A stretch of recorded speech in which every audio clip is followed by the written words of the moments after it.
Coming up next, Spike Lee's new film about interracial romance, Jungle Fever. She's white. White! Man, you crazy. She's Italian. H-bomb. You know, Angie, I've never cheated on my wife before. That is the setup scene from Jungle Fever, as an African-American architect and an Italian-American office worker find themselves in lust with each other. And the message by Spike Lee, who made this film, is that both blacks and whites in America have been bombarded with sexual myths and stereotypes about each other to the degree that some interracial romances are inspired by what he calls jungle fever. His new film is brilliant in many ways, but his analysis of this love affair is not one of them. The actual relationship between Wesley Snipes and Annabella Sciorra, who play the couple, is seen only murkily. What Lee does see with great clarity is the way the affair is received in each character's home environment. I'm seeing somebody. Yeah? Yeah. You too, Simon? Who are you seeing? Oh. Somebody from work. And what is he, like blonde, blue-eyed surfer type? Hey, dude. Right? What is that? He's black. If your father ever found out, I don't know. Yeah, well, he's not gonna. No, of course not. Hey, look, this is the 90s. There's nothing wrong with it, you know? You having a good time? Well, I guess I just wasn't light enough for you, was I, Flipper? You had to eventually go get yourself a white girl, didn't you?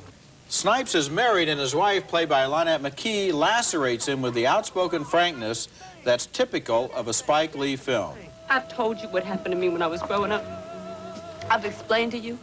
I poured my heart out. I've told you how they call me high yellow, yellow bitch, white honky, honky white, white nigga, nigga white, octoroon, quadroon, half-breed, mongrel. And what do? Do you love this girl? Oh, Drew, you gotta be kidding me. Plain talk about race with an honesty unusual in most films is Lee's strong point, and the best scene in Jungle Fever shows Snipes' wife talking about black men with her girlfriends. It ain't no good black men out there. Yes, there are, Nilda. Most of them are drug addicts, in jail, homos.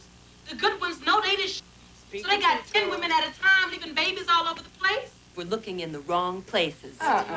We're looking someplace, I don't know where we're looking, but we're not looking at bus drivers or truck drivers or garbage men, and a lot of them are doing that. And we just won't give them the time of day. But they're good men. There's a lot of self-hate going on when he can't deal with his sister. Yeah, but Inez, how would you know? You won't deal with a black man. How would you know? Oh, no. I do date black men, but I also date Chinese, Latino, Jewish, the full spectrum. Jungle Fever is a film with scenes of uncommon power, others of brilliance, and some scenes that just don't work. Lee, as always, shows the ability to deal even-handedly with his characters of various races, and indeed, one of the most positive characters in this film is a white, played by Turturro, as a luncheonette operator. Scene after scene in this movie sees the truth beneath the myths and stereotypes and speaks it plainly.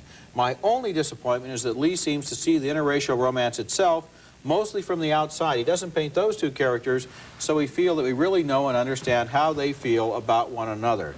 That's murky, but the movie as a whole, taken as a whole, is one of the great movies in a long time. Well, I have a similar reaction to it, which is I thought that the two characters actually liked each other for, I thought, very specific reasons. Yeah. I thought that the architect was frankly just tired.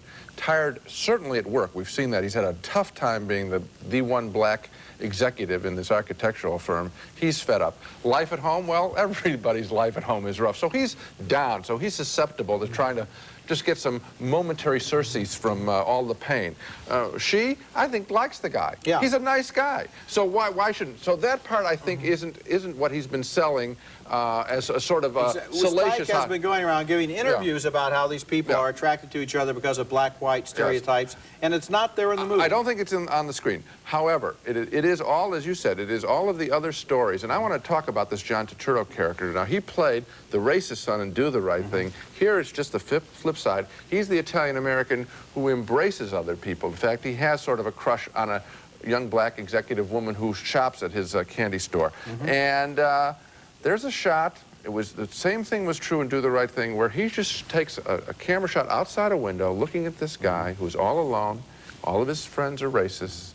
And it's just so right. He's so knowledgeable about another group of people other than blacks. That is a great moment. And throughout the movie, what he does in showing the neighborhoods, the communities that these two characters come from is very good. For example, the character played by Samuel Jackson, Wesley Snipes' brother, who is a crack addict. Totally destructive and totally destroyed, and the way that he creates havoc within his family. is, you know, Spike has been criticized earlier for not dealing with the drug issue in some of his movies. In this movie, he deals with it all right. The summer is full of fluffy pictures. Here's one of substance. Coming up next.